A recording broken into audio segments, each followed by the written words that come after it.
probably seen this, if you've been down in the cities, you see these big massive buildings called Medtronic. So Medtronic owns Covidien. Covidien owns Pure Vent. So Pure Vent's been around for a long time. This is our newest vent, which is called the 980, okay? Either one of you worked with Pure Vent any other place, any other time? Okay. All right. So what I'm going to do is I'm going to take a tour around the outside, and then we'll spend the majority of our time here. Stop me at any time, okay? All right, so let's start in the back. So all of our data communications and all of our connections are up back in the back. This is our test button for an EST or to get into service mode. So most likely you're not ever going to have to press that, but just know that what that is. These are two USB ports to download information, so like a screen capture or to upload software. The rest of these are for service and for communicating through DMR. So every vent that comes in every hospital has the ability to get data out. So we plug all of our data that comes out. All you need to do is make sure that you make the connection, the right connection, and then that maps. Maps is important because every vent calls their thing something different. So you want to make sure that frequency is frequency, theta volume. So you could theoretically hook this up to EMR, you just have to map it. Okay? Not yet, it will be. Obviously, you know what these three are, right? Air, oxygen, and that. So you have tank holders, okay? I'm going to flip it this way just so I don't get all screwed up in my things here. So there's two batteries. So there's a battery for the compressor and there's a battery for the ventilator. Each battery is 1 hour. So you have 1 hour for emergency backup transport. So it's not a transport vent, but it's transportable, okay? I have a question. Yeah. Tank holders, they're on every vent? They're, okay. Well, we add them, yeah. Okay. They're on. Okay, so you can see that there's actually a capability of 2 hours for two battery stakes for the vent and the compressor. So the cool thing about this is that one of the hospitals in the Twin Cities that take their really sick heart patients on Velitri, continuous Velitri, they leave them on here. All they have to do is unplug the electric because of the batteries. They unplug the oxygen, put it into their tank, and then unplug the air because you got a compressor, and off they go. That's all you have to do to make it transportable. If you thought you were going to be, you could pretty much get to anywhere in an hour, unless you're some long mega thing where you get stuck in the elevator. You do have the capability of adding a second battery. Okay? Not much on this side. There's just this fan. This fan just taking air from out here, cooling the microprocessors. The only reason I point this out is just to make sure that there's no pillow, bed linen, or anything that covers this. Okay? And obviously the front is the big part of it, right? So this is a universal mounting bracket for a humidifier. Your Fisher Pay Kells are going to fit in this little one. The big one was meant for the Neptune or Hudson RCI. Okay? Obviously you can see the arrow going to the lungs, so this is inspiration. Here's an arrow coming back from the patient, so this is exhalation. Okay? We recommend a filter on this side. I'll talk more about that in a little bit. You don't need to use this filter. You can use your circular filters that you already use on other equipment, so you don't need ours. Okay? Right now, there's nothing behind this door, but there's some options. So this is a peds adult. There's another option to do neonates. So you could use this in a 300-gram baby. Then you would have a flow sensor here for monitoring your neonatal flow sensor. There's a possibility of end-tidal CO2, aerogen. There's all kinds of things. You don't have anything, so you don't have to worry about anything here. Okay? Expiratory side. This is where it's a little unique or different than your servo. So lifting that latch opens this door, which gets you to the filter, okay? This is changed in between each patient. Single patient use, disposable. It's all one piece, you can't take it apart. So obviously the bottom part is a water trap, okay?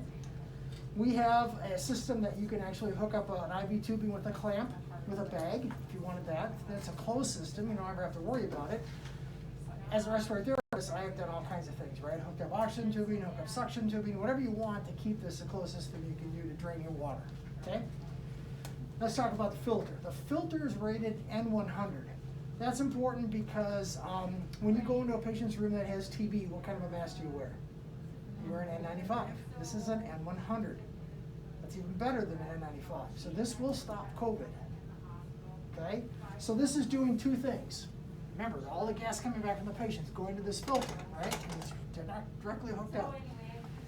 So it's protecting you and it's protecting our flow sensor. So here is the flow sensor. Okay? This is both the expiratory filter, or excuse me, expiratory block and the flow sensor. you're not ever going to have to, I shouldn't say ever, you're rarely ever going to have to touch this because it's protected by this filter. As long as this filter is not compromised, so you didn't let water go all the way up into the filter medium, you're never going to have to get at this, okay? Even with COVID, you don't need to get to there because this is protecting that expiratory filter, okay?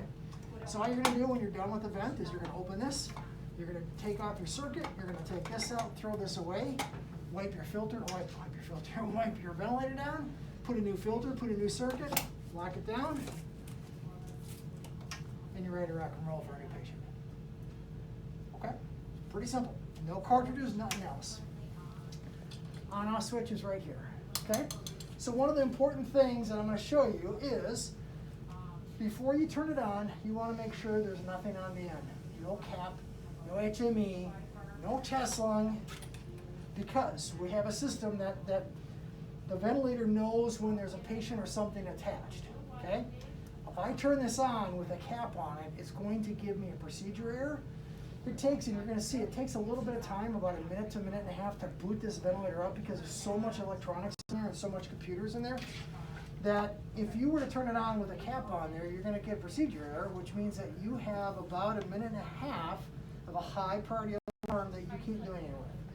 So what most people do is they forget the very first time. Cap's on it, turn it on, you get the alarm. Most people go, oh, that's right, Jerry said, turn it off, get the cap off, now boot it on. Okay?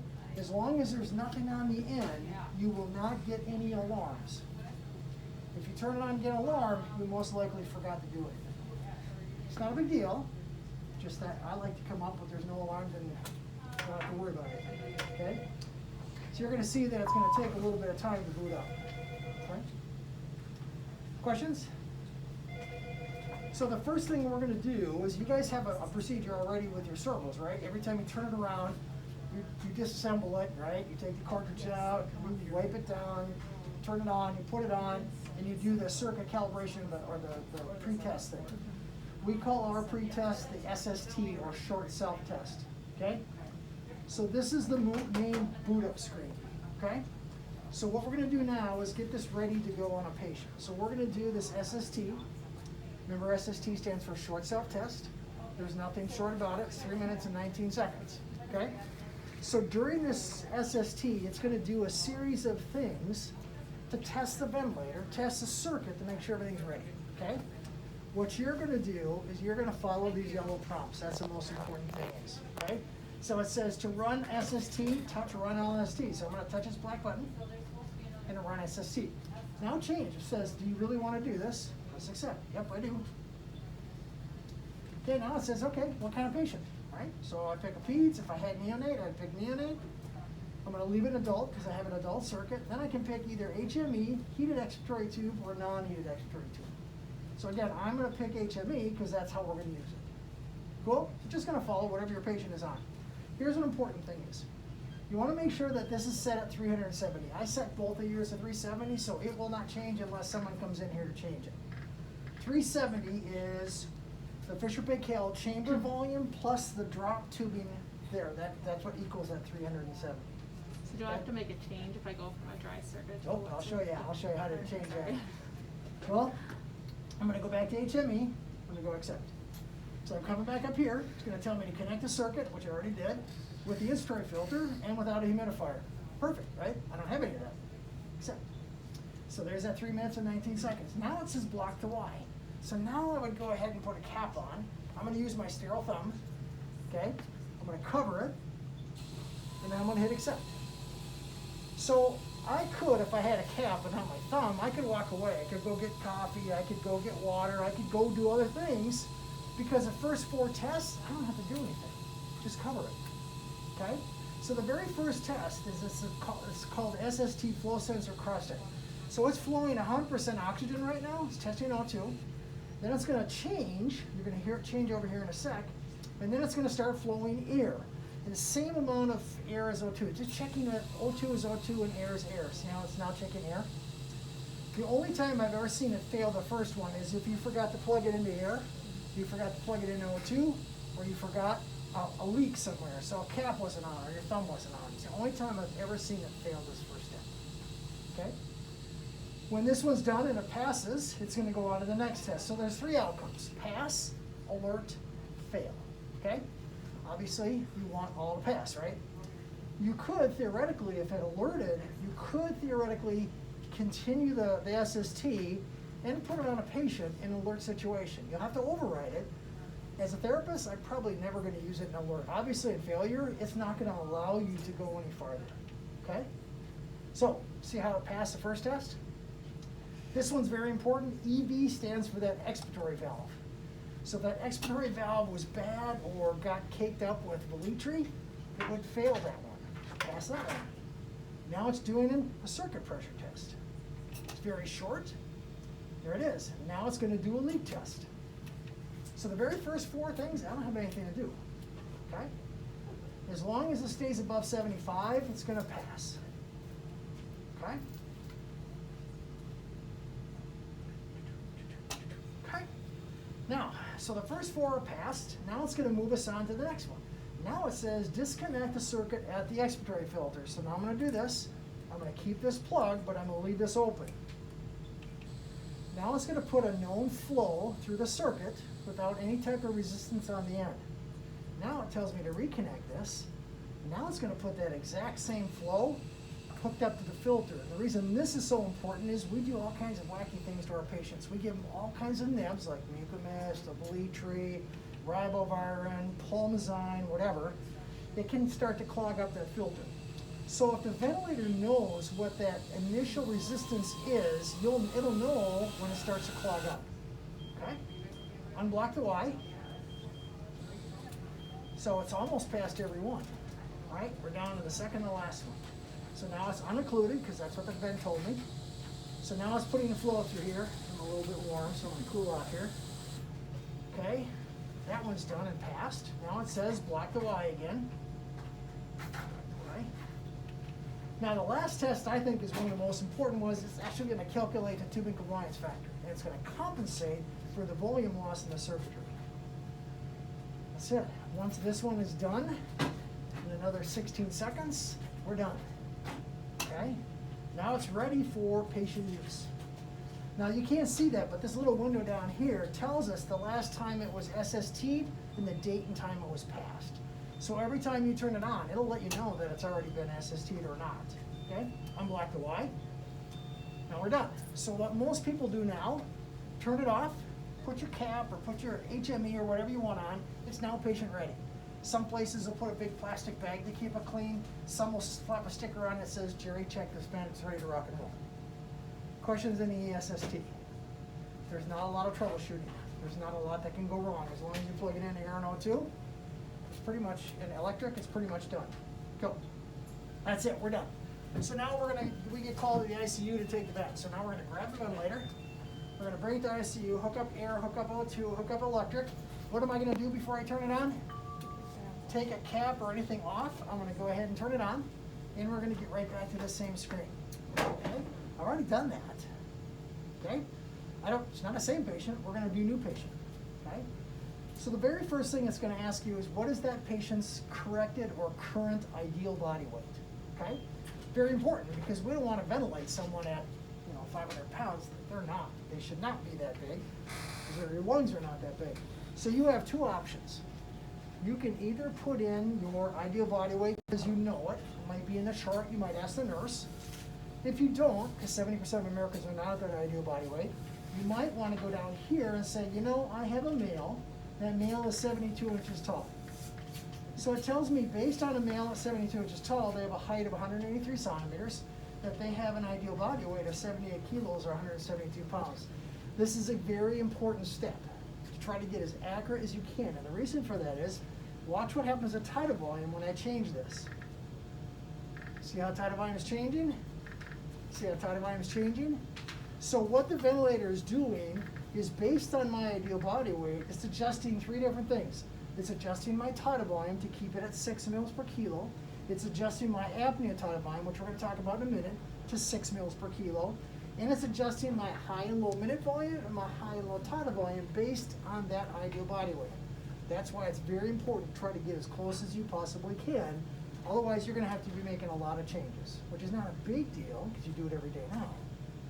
questions. So you either know what the ideal body weight is, or you tell the vet, I have a male, female, and their height. You can always come back to this. So I eyeball this patient, it's a male, he's 6 feet tall, I put in that, but he's actually 5'10". Change it when you get it on the patient. Okay? Cool? All right, so now let's go ahead and put our settings in. So I'm gonna come back and talk about modes, but we already got my mode in. So I'm gonna turn this rate up to 12, oh, let's go up to 14. I'm gonna adjust the tidal volume, so I am gonna override what the ventilator picked, which is okay, because you can always do that. Know that if I do that though, I'm gonna have to change my apnea and I might get an alarm, okay? I'm gonna change my FiO2 to 40. I'm gonna change my peak to 5. So I pick my mode, I pick my settings, I'm all set. So it says new patient setup. Once I get all of my stuff in, I hit start. And now it says waiting for patient. So now I can sit here forever and ever and ever waiting for the patient. Don't hit that confirm. If you hit that confirm, it's gonna start ventilating. It's gonna try to ventilate this room at 400 or 500 cc tidal volume. All you do is put your patient on. The ventilator is smart enough to know that the patient's on. Remember that taking the cap off in the beginning, that's why, because of this, what we call smart connection. Okay, so here's our mode, adult, ACVC, talk about that in a minute. There's our ideal or predicted body weight. Based on our tidal volume and our weight, it says that we're currently ventilating our patient at 6.41 mils. Why not 6? Because I increased it from 400 to 7,500. Look at, I have an alarm too. I already told you. If you override that, you're going to get an alarm. So I'm going to come in here and I'm going to change my alarm just so we don't have alarm while we're going off. That's why we had an alarm, because I used a higher tidal volume than what the ventilator wanted. Okay? All right, let's come back here. So we already talked about ideal body weight. So if I didn't know it, now I know it, I can always update it. I can always change it. Oh, it really wasn't a male, it was a female. I had my eyes closed or something, okay? You can always do this and come back. Now when I do that and change this, it's gonna change my tidal volume, right? Not gonna change my tidal volume, but our tidal volume corrected to our ideal body weight. So if I make a fairly significant change, it's now 7 mils per kilo. Is that a big deal? Still okay. It's that's 6 to 8 mils per kilo. But maybe I want to go, you know, that might be a little bit high. Maybe I want to go down a little bit. Now I'm back to 6. So you're always going to know, because it's going to tell you right here. And when you're in your main mode and you're touching it, it's still right here. So if I know I want this patient at 8 mils per kilo, I'm not even looking at my tidal volume, I'm looking at that. Now I'm at 8 mils per kilo. Okay? So, invasive, non-invasive. You could use this as a CPAP, BiPAP machine. Pretty expensive to do it, but I have some places that do it. Assist control, you all know what assist control is, you all know what SIMB is. Here's another kind of cool thing. When you change any of the modes to anything else, in yellow down here is what's different from the previous mode. So it kind of gives you an indication that, oh yeah, I probably want pressure support. I don't know why the tidal volume's different, but whatever. We'll just go to whatever, okay? Spontaneous. So spontaneous, there's 4 different modes, okay? Pressure support is pressure support. Probably use that every day. Okay, let me just get rid of these alarms again, because I've been monkeying around. Oh, I know what's going on. Now I'm in spontaneous. Let's go back here. I just didn't have a long enough eye time. I didn't change that at the beginning. That's why I was getting this volume not given. Now we're good? Okay. So, assist control, we talked about SIMB, spontaneous. So spontaneous, there's 4 modes. There's pressure support, which you use every day. Tube calm. So you don't currently have this on your servo, but there's some vents that have automatic tube compensation. Think of that as variable pressure support enough to overcome that size endotracheal tube. So I tell it, you see the little 3 green arrows says match to your patient. So I either have a trach or I have an MET tube, right? And now I just tell what size endotracheal tube I have. Now, one other key thing. Let's say this patient got intubated in the field by the paramedics and they could not get a 7.5 tube in. They got a 7.0. So I'm going to correct this down, but it stops me. I can't get below 7.5. Because it's telling me, based on the ideal body weight, it thinks the 7.5 tube is correct.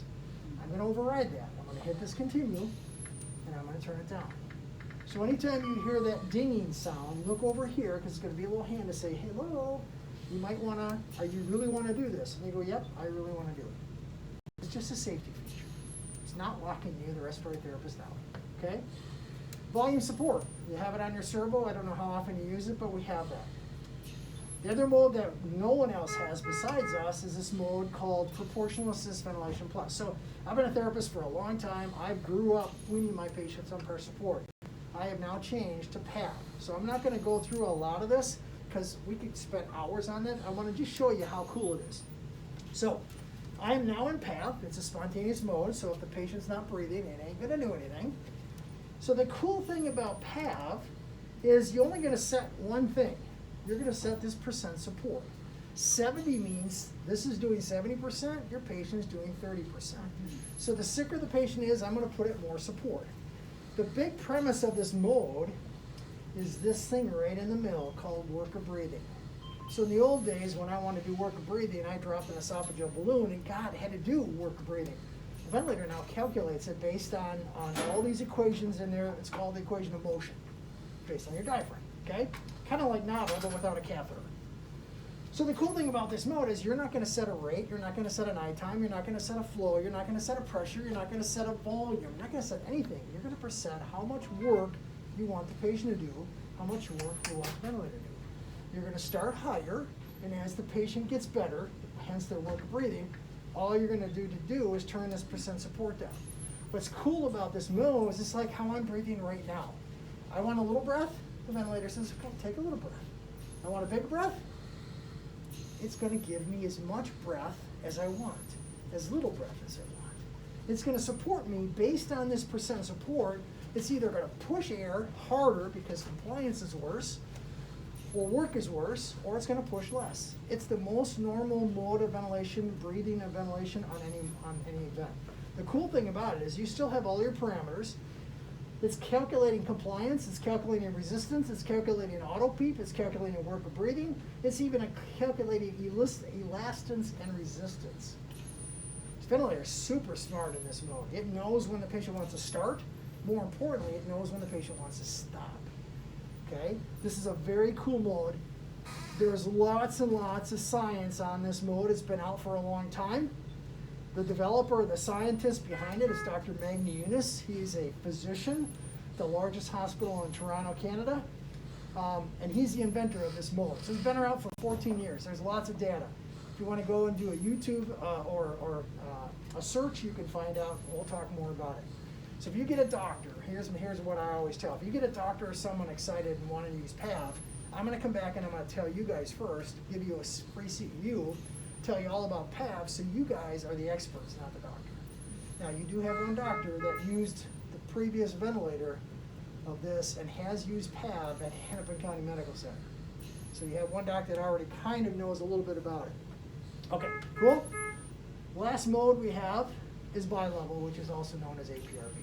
So you're going to set a time high, a time low, a pressure high, and a pressure low. Okay? So let's go back. So below my mode is my ventilator type. There's three types: pressure control, volume control, a mode that you guys use every day, which is on the servo called PRVC. Our PRVC is VC+.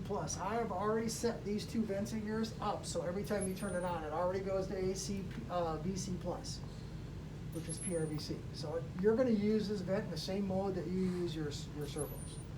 Okay? Questions? So you know how to make a mode change, you know how to make a ventilator change. I'm just going to go ahead and change this all over again because I've been kind of goofing around. I think I like everything else. I go back down to 30%, keep the PEEP at 6. Okay? So if I want to make a mode change, I come here, right? If I want to make a ventilator change, I could come here, or if I just want to decrease my FO2, I can just go here. If I want to change my PEEP to 6, I can just go here. Okay? So you have two different options. I can either change all of my settings, or I can change one individual. Okay? My sensitivity. Okay? One other cool feature is you're doing a spontaneous breathing trial. So what we're going to do here, we're going to do pressure support, we're going to do 10. And the patient's doing just great, doing okay, but he's starting to tire out. Now you want to go back. So now you go here, and you go previous setting, double check your settings, and it's right back to AC, VC+, which is PRVC. Okay. One last thing on here is this timing bar. So this is the timing bar. It's active in every mode. It shows you your I time. It shows you in yellow your E time. Shows you your cycle time, in this case 4.28 seconds, and it shows you your I ratio. So you always know everything about your patient, from your I time to your E time to your I ratio. This is helpful when you're doing APRV especially. Okay? All right, so that's your mode, that's your settings. And then your ventilator settings. So, can you ever see that yellow triangle? A little yellow triangle down there? That little yellow triangle signifies that there's some things that I haven't looked at yet. Okay? So apnea. So I'm set at Tata at 500. Why is my apnea 470? Based on that initial ideal body weight, right? Remember I increased it? That's why that little yellow triangle was there, because I haven't gone here yet. Now that I'm here, look at the yellow triangle's gone. There's a yellow triangle by alarms. Why? Because I haven't been there yet. So I'm going to go here. I still have an alarm because it reset it because I went back down. So I'm going to go ahead and set it, reset it. I'm going to go back to it here in a second. So here's my alarms. So the black flags are the patient. The blue flags are your alarms. Remember, it presets your high and low minute volume and high and low tidal volume on that initial ideal predicted body weight tidal volume. Okay? It always presets your upper pressure limit at 40. It always sets your lower pressure limit at 3.5 centimeters below your, above your peak. Okay? I don't know why high rate is always off, but it's always off. You know, that's the only alarm you really have to adjust, is your high respiratory rate. Every other alarm is set. Okay? Low battery. Oh no. Oh no. All right, so I'm going to show you the 3 alarms. I'm going to make us have an alarm, and I'm going to show the 3 alarms that we have. So the first alarm we're going to see, this one here, is a low priority alarm. Okay? You can see that alarm banner came up over here. I'm going to come back to that. This is a low priority, non-flashing yellow, 2-tone. This is now a medium priority. It's now flashing yellow, and it's 3-tone. Bop, bop, bop. If I continue to ignore this, guess what's going to happen? Go to high priority, right? That's the only 3 alarms we have. Low priority, flashing yellow. Medium priority, flashing yellow. There's 2 exclamation points. And then the next one, which would be next breath, is going to be high priority. There we go. I'm going to silence it. Okay? So the cool thing about the alarms, you're always going to know what ventilator is alarming, because this banner is pretty bright. Okay, so high priority alarm, silenced alarm. So if I touch anywhere in this banner, it's going to give me information. The top one always tells me how long I've been in this condition, so more than 10 breaths. Second line is the most important. That tells me what I should look for in this case. So maybe the patient's resistance or compliance changed. That's why they're taking these high tidal volumes. Finally, I can touch this button, and it's going to go to my alarm panel. So there's 3 ways to get to the alarms. Way 1 is going here, okay? Second way is just touching this bell, okay? And the third way is touching here and going here. You're gonna figure out which way you're gonna wanna get to there, however you wanna do it. I'm gonna go ahead and hit accept. So, I call this a Neapolitan ice cream one. Anytime you ever see green means everything's good, there's no active alarm.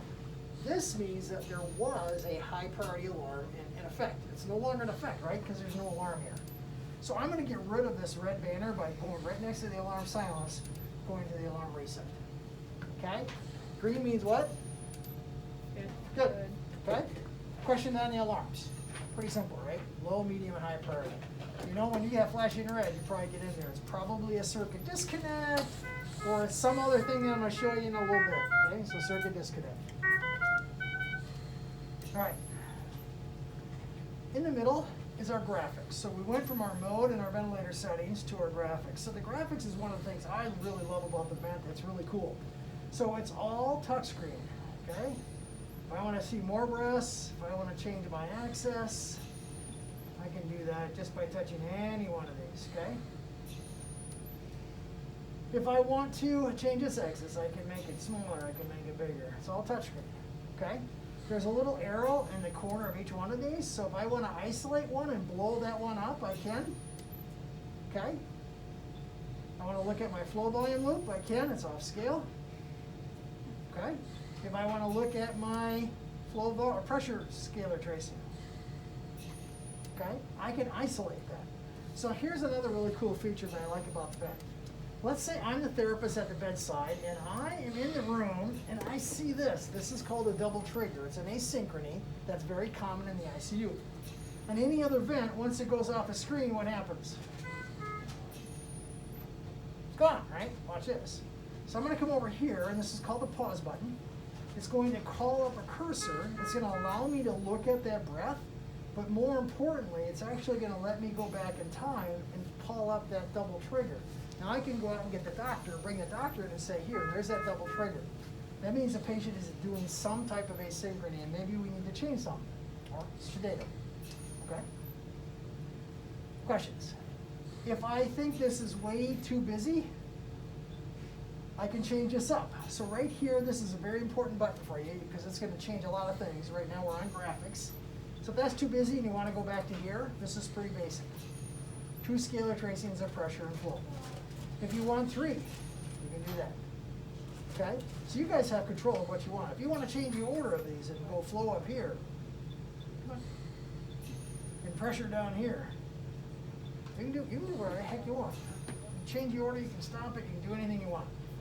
I like this one just because it's everything that I as a respiratory therapist would ever need on one screen. Okay? If I had CO2, this is even cooler, I could actually call my CO2 waveform up and see my pleth waveform. So remember, I can pause it, I can go back, I can examine the breath, and I can go back 63 seconds. Okay, so that's your graphs. The top part, I'm going to go ahead and change my mode here for a second. Let's go to SIMB, add a little pressure support. So C stands for control, means the ventilator's doing the breath. S stands for spontaneous, and A stands for assisted. So that's the only 3 breaths you're ever going to see. So there's a spontaneous pressure support, there's a mechanical, there's a pressure support, there's a mechanical, there's a pressure support.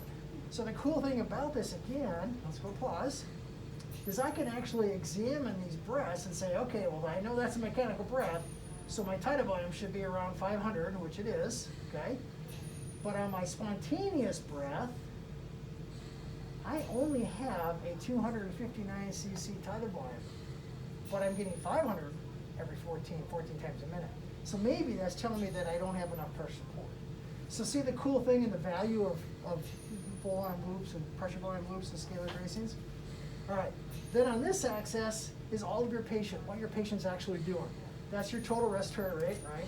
That's your exhale tidal volume, your peak airway pressure, your mean, your PEEP, and all that. There's actually 14 pieces of data on the top. Y'all look at me and go, no, Jerry, there's only 8. No, trust me, there's 14. Okay? So there's 4 larger icons, there's 10 smaller icons.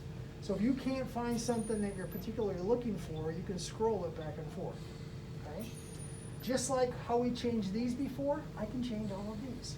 So in this particular patient, maybe it's a COPD, or that I want to look at their dynamic and watch their dynamic resistance. So I'm going to change I ratio to dynamic compliance. I'm going to change, I don't want to change PEEP. I'm going to change exhale tidal volume mandatory to, oh, I don't know. What?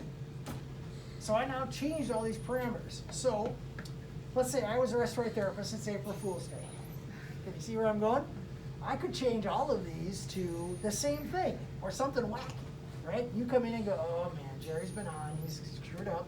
Here's the cool thing is, that button, remember this button was for graphics? Now I'm going to go to patient data.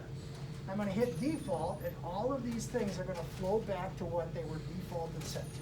So you go to the button, you go to the patient data, you go to defaults, and it changes back.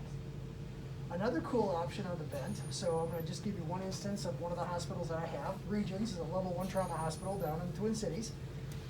They use their 980s everywhere, okay? So they've set theirs up, so this is their trauma surgical ICU, this is their medical intensive care, this is their burn unit, this is their peds ICU, and this is their NICU. Because this might be in my adult area today, tomorrow it might be my NICU, right? Because if I had that. So my NICU, I might want to be looking at different values. So you can preset all of these to however you want to do.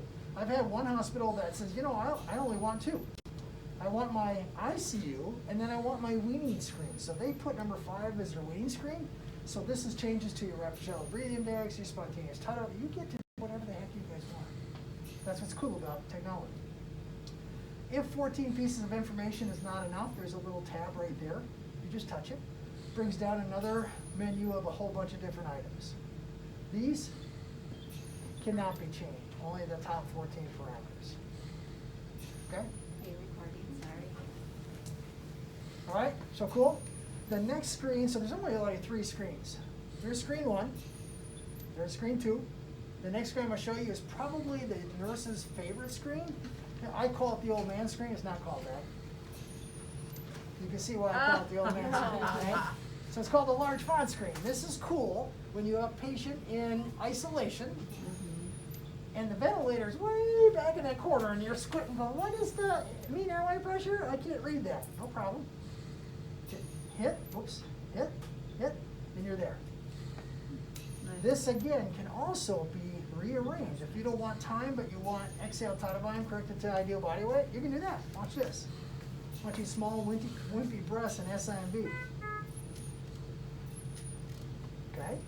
So you can do whatever you want, and again, just like the other one, large font, you can set this screen up to however you want to. Okay? How do I get out of here? I can either hit that tab, oops, close this, or I can hit home. Okay? Cool? So mode, ventilator settings, patient graphics, patient data. I had an alarm, but it's gone, okay? So let's come down here. So we talked about this one, right? This is screen configuration. You have 3 different tabs. This one is just graphs. Usually, I don't see too many people doing this. It just turns this grid system on or off. We talked about the pause. I talked about the home. So if you have multiple screens open and you can't remember how in the world did I get here and how the heck do I get out, just hit home, closes everything, brings you back to home. Okay? The bell, alarms. We already talked about that, right? The wrench key. There's 3 keys you're most likely or hardly ever going to touch. This is one of them.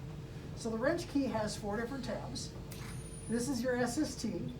This is your options. So you can see you don't have neonatal, but you have everything else.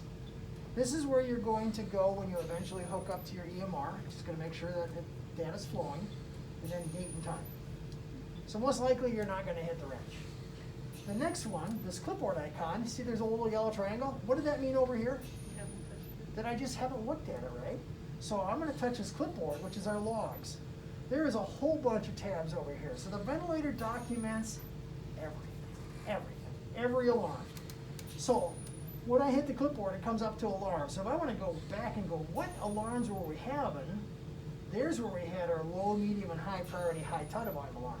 So every alarm that we've had since I've turned this ventilator on is here, okay? You guys ever have a doctor come in or someone come in and make a ventilator change and not tell you? Okay. No. No, not here. Good. All right. You would be the only hospital in the world that has that. Yeah. So you go to clipboard, you go to settings, and now you come back and find out when did I make or that doctor make that change. So I'm trying to find one. Here we go. Oh, that's not change. Pressure support. So here what pressure support from 10 to 8. So anytime anything is touched, the ventilator is going to document that ventilator change down to the millisecond. Okay? The third one, this is even crazier. This third tab called patient data. What's your patient data? This top layer right here, right? So the ventilator documents your patient data every minute. Minute by minute by minute. It documents all of those parameters. Okay? So if I'm given a neb 8 minutes ago and go, oh, geez, I forgot what the patient was on, I can scroll back 8 minutes and find out exactly what my patient was doing 8 minutes ago. And I have 3 different more tabs of more information. So this is crazy. There's a bunch more tabs. There's a couple more yellow triangles. It just means that I haven't gone there. The general event is alarm silence, alarm reset, as you can see. Diagnostics always comes on because every time I turn it on, it recognizes I did the EST or the SST. Now the yellow triangle's gone, right? I'm happy. I'm a type 1. I don't like yellow triangles. I want them to go away. Oh, I have one over here, which we'll get to. But the problem with those yellow triangles is anytime anyone touches anything, that little yellow triangle's coming back, and now it came back. Okay? So why did it come back? Because I did a setting change, right? I did a frequency change, 14 to 12. So sometimes when someone that doesn't really know what they're doing, touching the vent, I'll come back to them and say, okay, I know you just changed the frequency, but guess what? When you change the frequency, you affected expiratory time, you affected your I ratio, and you affected your minute volume. All 4 of those parameters are changed when you change frequency. You and I, as respiratory therapists, know that. Some people do not know that. Okay? Cool? So that's a really cool button. Manual vent is one of those second. Remember, I told you there's 3 keys you're probably going to not use. This is another one. So remember that when you touch anything on the ventilator, it knows it and documents it. But if I do a blood gas, the ventilator has no clue that I'm doing a blood gas.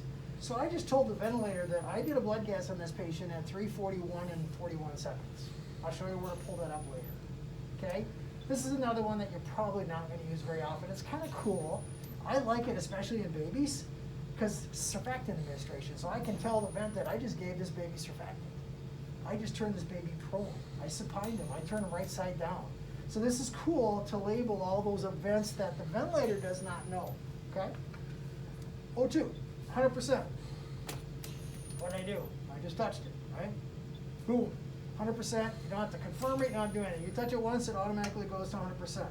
Now, you can see 100% flashing. If you want to make sure that you're getting 100%, here it is. It's 92 and climbing, okay?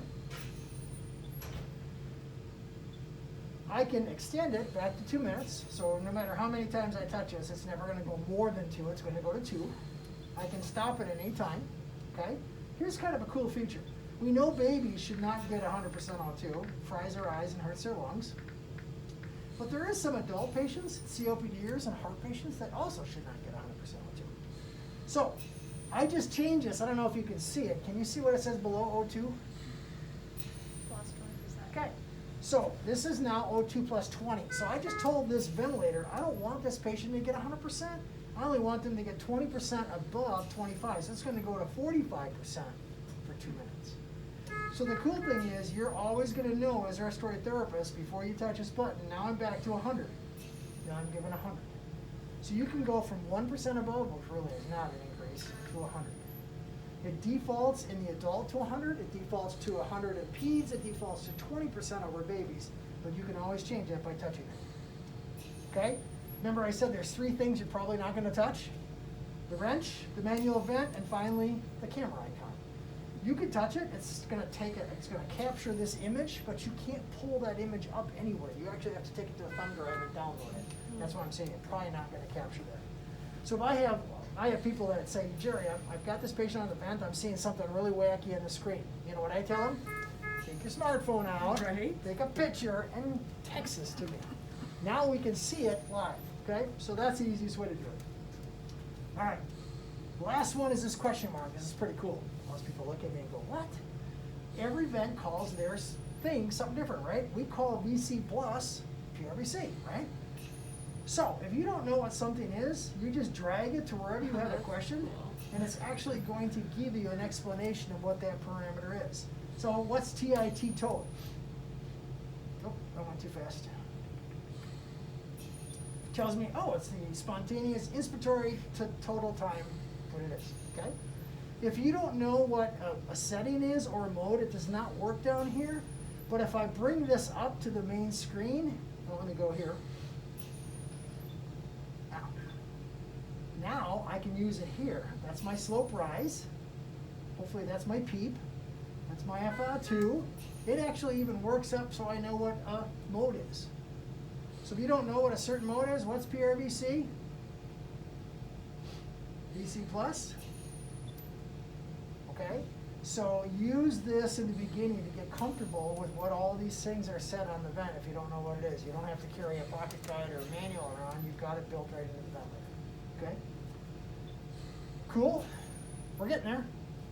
Mode, ventilator settings, graphics, patient data. We went through here, so now let's go through here. These are pretty simple, pretty quick. Obviously, you can see what this does. It does not change the intensity of this light, it only changes the screen, okay? Panel lock, I always get asked, Jerry, do you have a panel lock? Yep, I do.